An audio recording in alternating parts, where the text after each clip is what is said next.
Winakasan ang pagtatago ng isang notorious na kawatan matapos itong maaresto sa isinagawang bypass operation ng kapulisan ng Police Regional Office 6 sa Capiz. Magbabalita riyan si Patrolwoman Andrea Dominic de Palubos.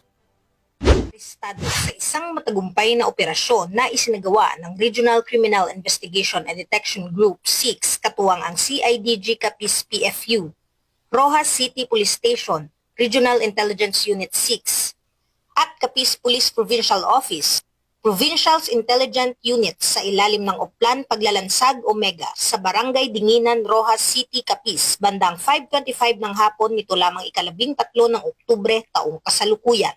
Ang matagumpay na operasyon ay nagresulta sa pagkakadakip sa isang kilalang notorious na kawatan sa lungsod ng Roxas na kinilalang si alias Vin, 23 taong gulang, binata at residente ng Barangay Cagay, Roxas City. Nahuli ang suspect na nagbebenta ng hindi lisensyadong armas sa isang police pusher buyer na nagresulta sa pagkaka-recover ng isang unit ng Colt MV6 caliber .45 pistol na walang serial number, isang magazine, 2 bala, isang plastic cellophane, 100 pesos marked bypass money at 24 na pekeng perang papel na may kabuuang halagang tinatayang 19,900 piso. Ang operasyon ay bahagi ng malawakang kampanya ng Philippine National Police laban sa iligal na pagdadala at pagbebenta ng mga armas alinsunod sa Article 5, Section 32 ng Republic Act 10591. Layunin ng Oplan Paglalansag Omega na lansagin ang mga pribadong armadong grupo at mga individual na nagtatago ng hindi rehistradong baril na nagiging banta sa kapayapaan at kaayusan ng komunidad.